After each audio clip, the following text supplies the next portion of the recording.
Maniac here, and I know I don't have a game-related story to tell today, but with the new Terminator movie coming out pretty soon, there's a lot I kind of have to talk about before we can even talk about this new Terminator movie. I am a huge fan of the Terminator series, and by that I mean I enjoyed the first three Terminator movies, and by the first three Terminator movies, of course I mean Terminator, Terminator 2 Judgment Day, and Terminator 2 3D. As far as I'm concerned, those movies, all of which were directed by James Cameron, are, as far as I'm concerned, the only canonical Terminator movies in existence. Now, you're probably telling yourself, but Maniac, they've made newer Terminator movies. Terminator 3, Rise of the Machines, Terminator 4, Terminator Salvation, or something like that. And there's a new Terminator movie coming out, which even is going to have Arnold Schwarzenegger in it again. Why is it that you don't acknowledge those movies? Well, first off, they're absolutely freaking terrible. Genesis looks god-awful. Salvation, from what I was able to stomach watching, was absolutely terrible. But for me, what really drove this whole thing crazy was just how purely incompetent Terminator 3 Rise of the Machines was. Now, when I say how incompetent Terminator 3 Rise of the Machines was, I don't mean how it was made or how it was acted, or the idea of a Terminatrix, Christina Loken, none of that. It was incompetent. But the overall main plot of the movie made absolutely no sense whatsoever. Now, right now, there's this website online and there's this YouTube channel called CinemaSins that does everything wrong with movies. They usually will ding sins for, well, this was an error, or this was an error, or this is a plot hole, or something like that. In most cases, they're usually accurate, but on some of the newer stuff, they do ding things that can be either easily explained away, or things that weren't errors and they just made a mistake, that citing an error when in fact it wasn't. I don't have any specific examples off the top of my head, but there's been plenty of times when they say, I can explain that, or I can explain that. Doesn't make it a sin. Leading up to the release of Terminator Genesis coming up, they are doing everything wrong with the Terminator movies, including Terminator 2, which I have not watched yet. But they specifically showed everything wrong with Terminator 3 Rise of the Machines. And I said to myself, I know there is an enormous plot hole at the end of Terminator 3. If CinemaSins says what it is, I will not do this video. If they don't find this plot hole, I will do this video. I will be so mad because I've searched. I found an enormous plot hole in Terminator 3. A plot hole that's so bad, it actually means that I completely disacknowledge any future Terminator movie from being in existence. And this is certainly not something I would think James Cameron would have allowed in his movie. He was building up to something different. In fact, he was building up to the series ending. So, obviously, there's that. And I give James a lot of credit. I don't think he would have allowed this plot hole in the movie. Now, there's going to be spoilers for Terminator 2, there's going to be spoilers for Terminator, there's going to be spoilers for Terminator 3. I'm going to try my best to leave out any other future spoilers. And there's not going to be any spoilers for Terminator Genesis. I haven't seen it yet. So don't expect any of that. This is specifically Terminator 3's problem. This is the problem. In the first two Terminator movies, we see that there's a thing called Skynet.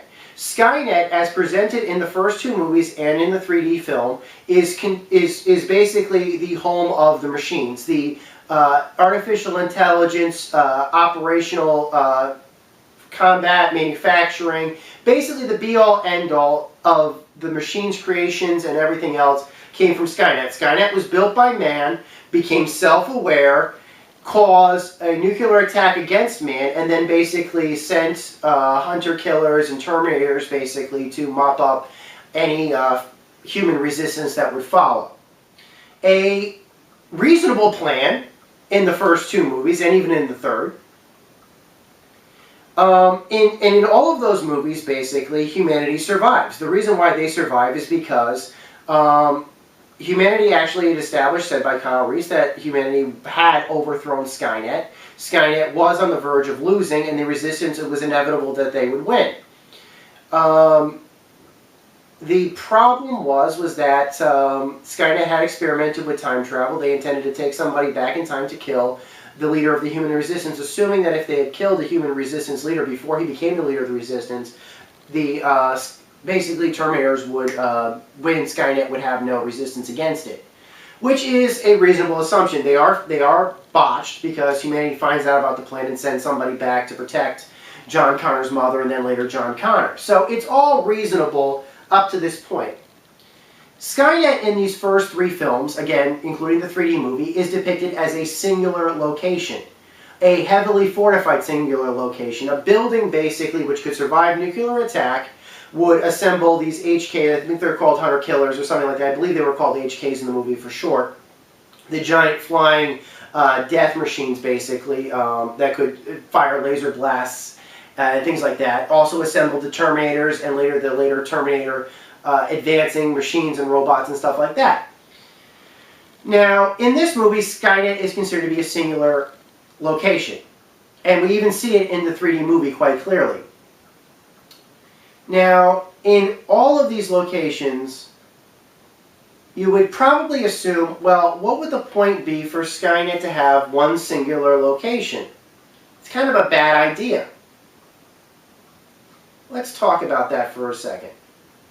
In Skynet's case, sure, having a singular location, they do eventually get overthrown, but that doesn't mean that it's a bad idea to have one massive singular location, especially if it's heavily fortified, which it was.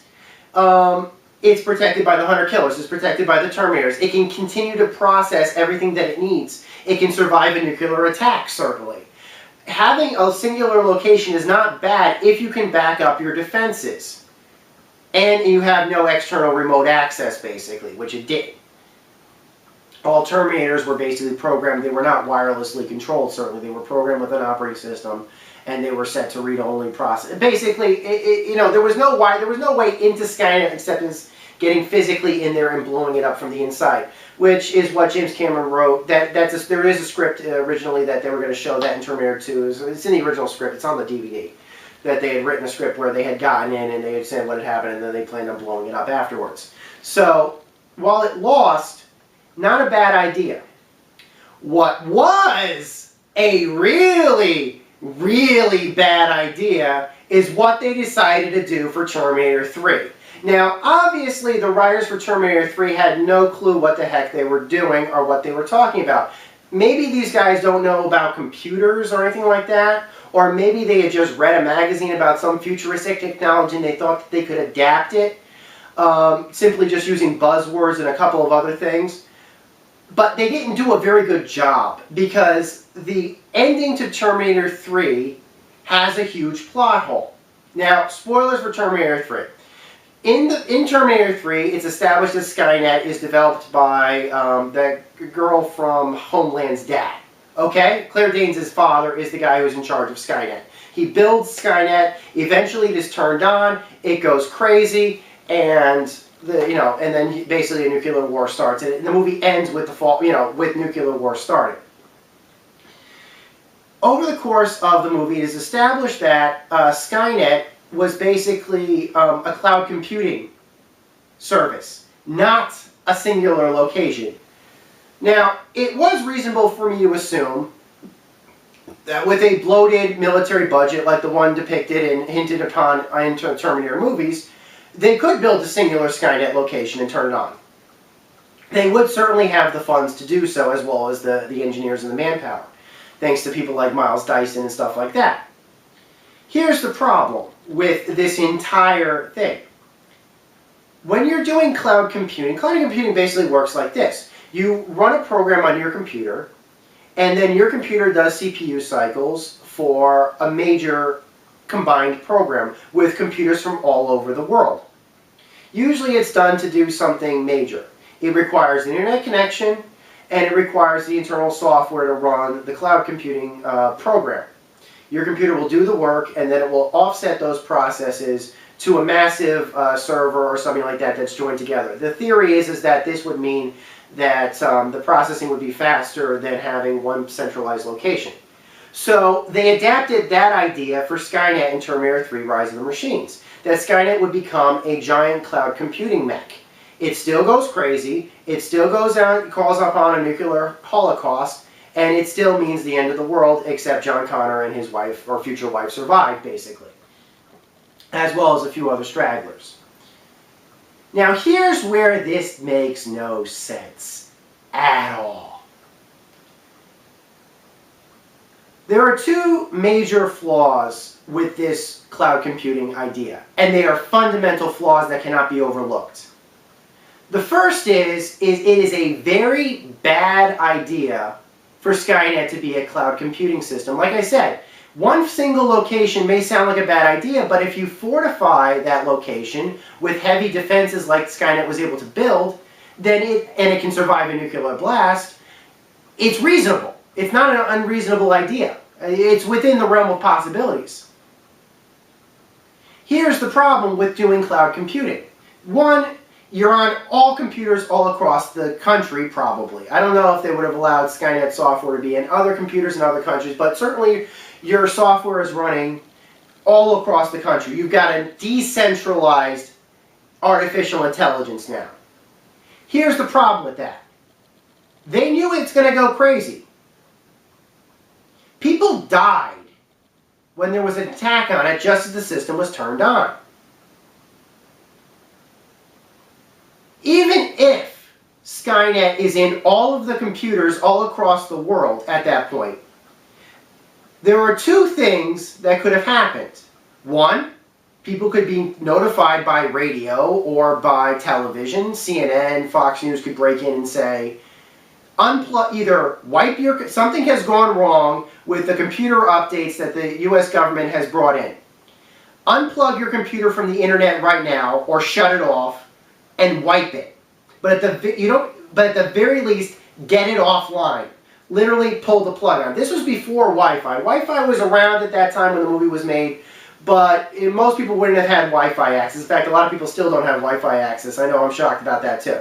But it would be very reasonable for everybody to be asked, there is something very serious going on, unplug your computers either from the internet, or if you can't unplug it from the internet, literally pull the plug and completely wipe the computers entirely.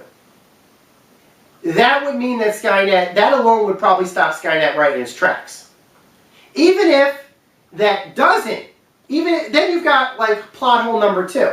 Let's say, for example, that people are too dumb. Let's say nobody's home at the time. Their computers are left on, the Skynet system is turned on, and nobody's home to unplug their computers. Skynet believes that after about an hour of it being self-aware, it completely hates humanity. Okay. That's what happened in the first two movies. Fine. So here's what happens. Within an hour of it being in existence, it decides it completely hates humanity.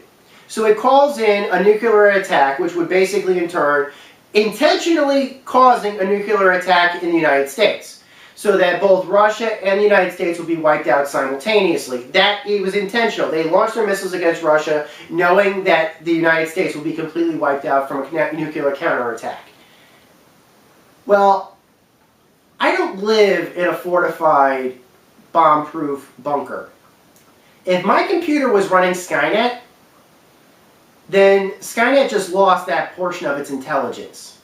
So Skynet would have intentionally made a calculated risk that it hated humanity so much, it would have risked making itself dumber by a factor of trillions by intentionally destroying all of the computers that were running it.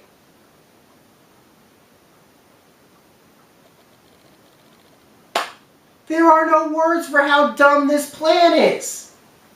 At all.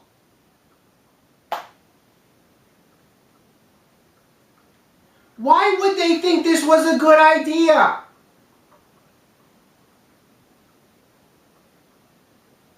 And CinemaSins made no mention of this. I love CinemaSins a lot. I think it's really funny, but they missed a big one. And that's on top of all the other errors that they found, errors which I won't retread here. I have no interest in watching Terminator Genesis. As far as I'm concerned, there are only 3 Terminator movies, and that is the way it is going to stay. If James Cameron ever decides to pick up the director's chair once again, I think he's busy with the Avatar movies, and that's fine. He can work on whatever he wants. He's earned that clout. I loved Aliens. I couldn't stomach Titanic, but that's probably because the movie was not meant for me. But I loved Aliens. I loved his other work. I even liked Avatar a bit. I really, didn't have much problem with it. James, I think you're a great director, and I think it was a very bad decision that they decided to make movies without you. I truly do. So there you go. This is Maniac. I'm working. My website is gameaccess.net. This is not gaming related, I admit, but this just had to go out there in time for the new Terminator movie to be released. Until next time, guys. I'll see you next time. Maniac with gameaccess.net. Over and out.